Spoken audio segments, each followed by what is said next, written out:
2025 ခုနှစ်ဒီဇင်ဘာလ15ရက်နေ့ BSM News ရဲ့နိုင်ငံတကာသတင်းတွေကိုတင်ပြပေးသွားပါမယ်။ကျွန်မကတော့မာရီလင်ပါ။ပထမဦးဆုံးတင်ပြပေးဖို့ရွေးချယ်ထားတဲ့သတင်းကတော့ထိုင်းကမ္ဘောဒီးယားနယ်စပ်တိုက်ပွဲများဆက်လက်ဖြစ်ပွားနေပြီးအပြည့်ရရေးကြိုးပမ်းမှုပြတ်ပြားတဲ့သတင်းဖြစ်ပါတယ်။ကိုလိုနီခေတ်ကစတင်ခဲ့တဲ့မီတာ800နယ်နိမိတ်ပိုင်းခြားမှုညင်းပွားမှုမှဖြစ်ပေါ်လာတဲ့ထိုင်းကမ္ဘောဒီးယားနယ်စပ်ပြပခတွေဟာခုခါဒုတိယပတ်သို့ရောက်ရှိလာခဲ့ပြီဖြစ်ပြီးတိုက်ပွဲတွေကြောင့်အနည်းဆုံးလူ25ဦးသေဆုံးကလူပေါင်း8သိန်းခန့်နေရစွန့်ခွာခဲ့ရပါတယ်။တိုက်ပွဲတွေစတင်ဖြစ်ပွားခဲ့ခြင်းနဲ့ပတ်သက်ပြီးနှစ်ဖက်စလုံးကအပြန်အလှန်ဖြစ်တင်နေပြီးကိုကာကွယ်ခြင်းလို့ပြောဆိုကရဲသားတွေကိုတိုက်ခိုက်တယ်လို့ဆွဆွဲလျက်ရှိပါတယ်။ဒီခင်ကအပြစ်ခတ်ရဲစဲကိုထောက်ခံခဲ့သူအမေရိကန်သမ္မတဒေါ်နယ်ထရန့်ကအ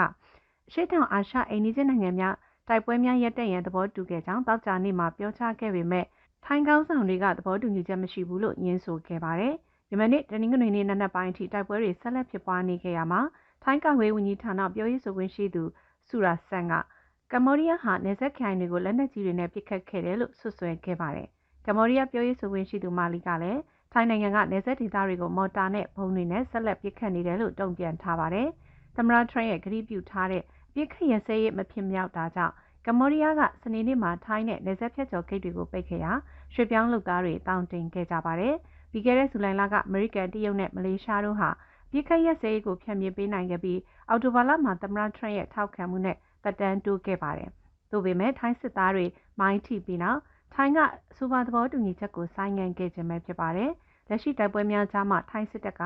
ဆာကီရိုနဲ့ထရက်ခရိုင်တို့ကအချို့နေရာတွေမှာည9နာရီကနေနနက်9နာရီထိညမထွက်ရအမိန့်ချမှတ်ထားပါတယ်။ပြီးခဲ့တဲ့ရက်သတ္တပတ်ကသမ္မတထရန့်ကရခိုင်ပြည်မြေပေးခဲ့တဲ့အပြစ်ခတ်ရစဲကိုပြန်လည်အသက်ဝင်လာစေရန်ဖုံးခေါ်ဆိုမှုတွေပြုလုပ်မယ်လို့ကတိပြုခဲ့ပါသေးတယ်ရှင်။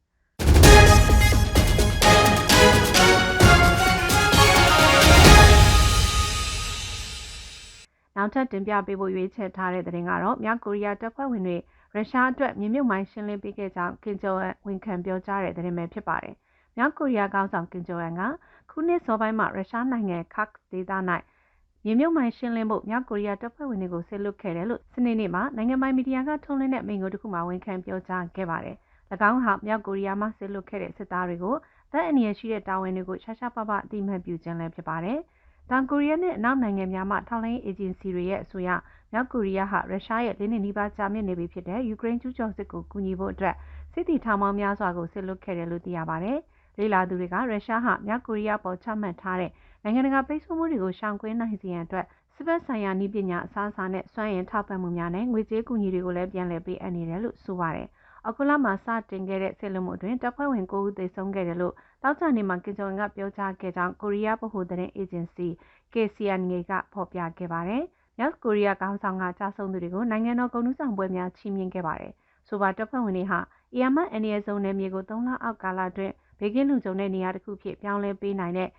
မွေလုပ်ရက်ကိုလှုံ့ဆော်နိုင်ခဲ့တယ်လို့လည်း၎င်းကချီးကျူးခဲ့ပါတယ်။ KCNA မှထုတ်ပြန်တဲ့တပ်ပုံတွေကတောက်ကြနေကပြုံရဲမှာပြုလုပ်တဲ့အခမ်းအနားမှာပြန်လည်ရောက်ရှိလာတဲ့စစ်သည်ချို့ကိုပြုံးရွှင်စွာပွေ့ဖက်နေတဲ့ကင်ဂျုံကိုတွေ့ရပါတယ်။စစ်ဝတ်စုံဝတ်ထားတဲ့ဗီတက်ကလထိုင်ပေါ်ထိုင်နေသူတဦးကိုကင်ဂျုံကခေါင်းနဲ့လက်ကိုကိုင်ထားစဉ်ထိုစစ်သည်မှာစိတ်ခံစားမှုပြင်းထန်နေပုံရပါတယ်။ခြားတပ်ပုံများမှာမူခေါင်းဆောင်ကင်ဂျုံကကြာဆုံးသူတွေရဲ့မိသားစုတွေကိုနှစ်သိမ့်ပေးနေသည်ကို၎င်းကြာဆုံးသွားသောစစ်သည်တဦးရဲ့ပုံနှူပစီကားရှိမှဒူးထောက်ကခုံပြူနေတာကို၎င်းတွေ့ရပါတယ်။မြောက်ကိုရီးယားဟာရုရှားကိုထောက်ပံ့ပေးရန်တပ်ဖွဲ့ဝင်များဆက်လွတ်ခဲ့ကြောင်းနဲ့ဆိုပါတိုက်ပွဲများမှာ၎င်းရဲ့စစ်သည်များသေဆုံးခဲ့ကြောင်းကိုဧပြီလတွင်မှအတည်ပြုခဲ့ပါတယ်ရှင်။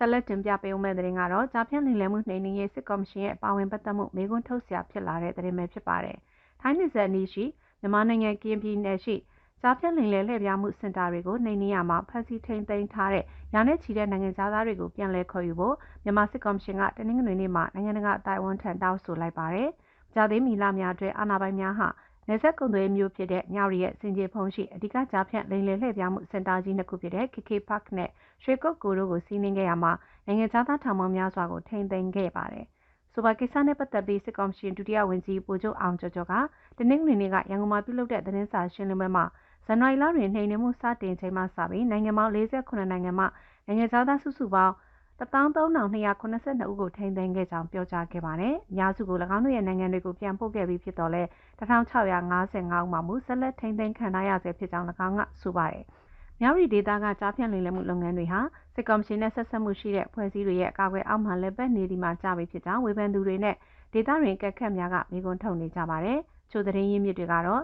စစ်ကော်မရှင်ကိုယ်တိုင်က၎င်းရဲ့လက်ခံနေကြားဆောင်တက် BGF များမှတဆင့်၎င်းခြားစီးပွားရေးသမားများမှတဆင့်၎င်းကြားဖြန့်လုပ်ငန်းများရဲ့အဓိကတရားခံသို့မဟုတ်ကျိုးခံစားခွင့်ရှိသူဖြစ်ပါဝင်ပတ်သက်နေတယ်လို့ထောက်ပြကြပါတယ်။စစ်ကော်မရှင်ကအွန်လိုင်းလိမ်လည်မှုများနဲ့တရားမဝင်လောင်းကစားများကိုစက်တင်ဘာလစောပိုင်းမှာနှိမ်နင်းမှုစတင်ခဲ့တယ်လို့ပြောကြားခဲ့ပေမဲ့လိမ်လည်မှုလုပ်ငန်းတွေကိုဦးဆောင်သူတွေကအခြားနေရာများမှဆက်လက်လုပ်ကိုင်နေဆဲဖြစ်ကြောင်းဝေဖန်သူတွေကဆွဆွဲကြပါတယ်။နှိမ်နင်းမှုများဟာနိုင်ငံတကာဖိအားကြောင့်သာလှုံ့ဆော်ခြင်းဖြစ်ပြီးစစ်ကော်မရှင်နဲ့ယင်းနှီးတဲ့အဖွဲ့အစည်းတွေကိုတော့ရေးယူခြင်းမရှိဘူးလို့လည်းဆွဆွဲမှုတွေကထွက်ပေါ်နေပါတယ်။မြန်မာနိုင်ငံဟာကမ္ဘာတစ်ဝန်းရှိလူများကိုပြစ်မှတ်ထားတဲ့စိုက်ဘာလိမ်လည်မှုလုပ်ငန်းများအတွက်နာမည်ဆိုးနဲ့ကြော်ကြားပါတယ်။၎င်းတို့ဟာများသောအားဖြင့်လူတဦးရဲ့ယုံကြည်မှုကိုခြေရိပ်ရောက်ဆောင်ကရယူပြီးနောက်လိမ်လည်သောရင်းနှီးမြှုပ်နှံမှုစီစဉ်များသို့ဆွဲဆောင်လေ့ရှိပါတယ်။ကုလသမဂ္ဂမူရည်စေဝါနဲ့ရာဇဝတ်မှုဆိုင်ရာရုံး UNODC ရဲ့ခံမှန်းချက်အရဆိုပါလုပ်ငန်းတွေဟာရာဇဝတ်ကိုင်းများအတွက်နှစ်စဉ်ဝင်ငွေဒေါ်လာဘီလီယံ40နီးပါးရရှိစေတယ်လို့သိရပါတယ်။စစ်ကော်မရှင်ရဲ့ကင်းပြည်နယ်လုံခြုံရေးနဲ့နယ်စပ်ရေးဝန်ကြီးဗိုလ်မှူးကြီးမင်းသူကျော်ကပြန်လည်ပို့ဆောင်ရန်စောင့်ဆိုင်နေတဲ့1655ဦးနဲ့အများစုကိုမြို့ရဲ့အားကစားအဆောက်အအုံများကီယနယ်ကြားဆောင်တက် BGF ထိန်းချုပ်ထားတဲ့အဆောက်အအုံများနဲ့ပြန်လည်ပြုပြင်ထားတဲ့လေလည်မှုစင်တာအဆောက်အအုံတွေမှာထိန်းသိမ်းထားတယ်လို့ပြောကြားပါတယ်။လက်ရှိပြန်လည်ပို့ဆောင်ရန်စောင့်ဆိုင်နေတဲ့ဖမ်းဆီးခံရသူများအနက်အများဆုံးမှာတရုတ်နိုင်ငံသားတွေဖြစ်ပြီး900ကျော်ရှိပါတယ်။ကျန်ရှိသူများမှာအင်ဒိုနီးရှား၊အီသီယိုးပီးယား၊ဗီယက်နမ်၊ကင်ညာနဲ့အိန္ဒိယနိုင်ငံတို့မှလူအုပ်စုများဖြစ်ကနိုင်ငံတစ်ခုချင်းစီမှ100နဲ့300ကြားပါဝင်ကြောင်း၎င်းကဆိုပါတယ်။ပြန်လည်ပို့ဆောင်ရေးလုပ်ငန်းစဉ်နှိပ်ကွပ်ရခြင်းမှမြန်မာသို့မဟုတ်ထိုင်းနိုင်ငံတို့တွင်တန်ယုံမရှိသောအာဖရိကနိုင်ငံများမှနိုင်ငံသားများကြောင့်ဖြစ်ပြီး၎င်းလုပ်ငန်းသည်9လအထိကြာမြင့်စေကြောင်းဝန်ကြီးကပြောကြားခဲ့ပါတယ်။တိုင်းသောလက်နက်ကိုင်ဖွဲ့စည်းများကလည်းမြောက်ရီဒေသမှာဩဇာလွှမ်းမိုးမှုအားကောင်းနေပါတယ်။စစ်တပ်ရဲ့ကြောတောင်းနောက်ခံပြုထားပြီးအပြစ်ခတ်ရဲစဲလက်မှတ်ရေးထိုးထားတဲ့နေကြားဆောင်တပ် BGF နဲ့စီအုပ်ချုပ်ရေးကိုစန့်ကျင်တဲ့နိုင်ငံလုံးအဆင့်ခုခံတော်လှန်ရေးတပ်ပွဲမှာပါဝင်တဲ့ကရင်မျိုးသားစီယုံ KNU ပါဝင်ကရင်တိုင်းသားလက်နက်ကိုင်ဖွဲ့များစွာလှုပ်ရှားလျက်ရှိပါတယ်။နေကြားဆောင်တပ်ကနှိမ်နင်းမှုမှာပါဝင်ဆောင်ရွက်ခဲ့ကြောင်းကြေညာခဲ့ပေမဲ့ရခိုင်ကလိမ်လည်မှုလုပ်ငန်းရှင်များကိုကာကွယ်ပေးခဲ့တယ်လို့အများကယုံကြည်ကြပါတယ်။စစ်ကော်မရှင်ဘက်ကတော့ကရင်မျိုးသားစီယုံ KNU ရဲ့တာဝန်ရှိသူများသို့မဟုတ် KNU ထိန်းချုပ်နယ်မြေအတွင်းရှိဖွဲ့စည်းများဟာလိမ်လည်မှုစင်တာများတရှိရာနေရာများနဲ့ပတ်သက်ပြီးမြင်ငှားရမ်းမှုတွေပြုလုပ်ခဲ့တာဖြစ်တယ်လို့ဆွဆွဲထားပါတယ်။ဆိုပါအဖွဲ့နှစ်ဖွဲ့စလုံးဟာလိမ်လည်မှုလုပ်ငန်းများမှာပါဝင်ပတ်သက်ခြင်းမရှိကြောင်းညင်းဆိုထားပါတယ်ရှင်။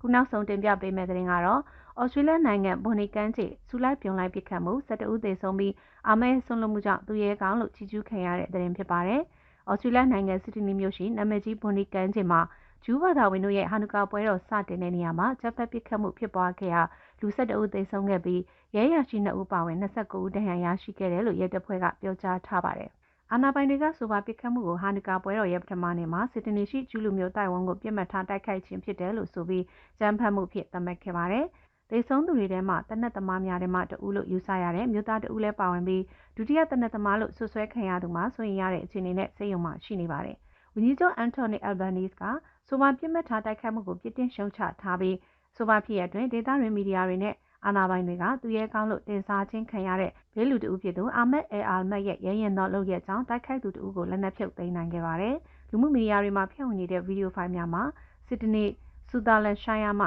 တတိယဝယ်ရေးလုပ်ငန်းရှင်အာမက်ဟာတိုက်ခိုက်သူကိုနောက်ကွယ်မှာတိတ်တဆိတ်ချင်းကပ်ပြီးတနက်ကိုလူယူကလုံထွေးတပ်ပုတ်ခဲ့တာကိုမြင်တွေ့ခဲ့ရပါတယ်။အာမက်ဟာတိုက်ခိုက်မှုတွင်တနက်ထံရ2ချက်ရရှိခဲ့ပြီးလက်ရှိမှာစိန့်ဂျော့စေယုံ၌ခွဲစိတ်ကုသမှုခံယူနေရပါတယ်။အာမက်ရဲ့ညီကိုဝင်းခွဲဖြစ်သူမူစတာဖာက7 News Australia သတင်းဌာနနဲ့အင်တာဗျူးမှာအောက်ပါတိုင်းပြောကြားခဲ့ပါတယ်။သူဆေးရုံမှာရှိနေပါတယ်။အတွင်းထဲမှာဘာတွေဖြစ်နေလဲဆိုတာတော့ကျွန်တော်တို့အတိအကျမသိပါဘူး။သူအဆင်ပြေသွားလိမ့်မယ်လို့ကျွန်တော်တို့မျှော်လင့်ပါတယ်။သူဟာ100%သူရဲ့ကောင်းပါပဲလို့မူစတာဖာကဆိုပါတယ်။ဒီကမှုဖြစ်ပွားခြင်းမှာဂျူးလူမျိုးတို့ရဲ့ပွဲတော်ကိုဂုဏ်ပြုသောဟာနုကာခန်းနာအတွက်လူရာနဲ့ချီစုဝေးရောက်ရှိနေကြတာဖြစ်ပါတယ်ရှင်။